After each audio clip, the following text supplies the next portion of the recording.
முகூர்த்தத்துல எனக்கு ஒரு கனவு வந்துச்சு.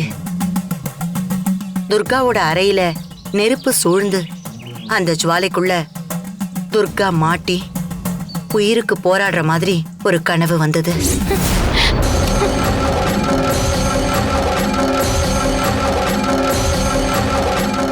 கனவா?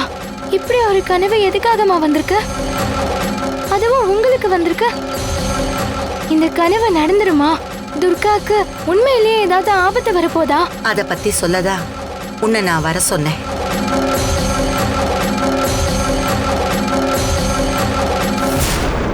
கௌரி, என்னம்மா யோசிக்கிற? இல்லம்மா, இப்போ திடீர்னு துர்காவை பத்தின ஒரு நினைப்பு வந்துச்சு. என்ன நினைப்பு வந்தது? நான் பயப்படுற மாதிரி துர்காவை எந்த ஒரு ஆபத்தும் நெருங்க முடியாதுன்னு தோணுச்சு. ஏன் அப்படி சொல்ற? இப்ப என் துர்கா பழைய துர்காவாவே இல்ல.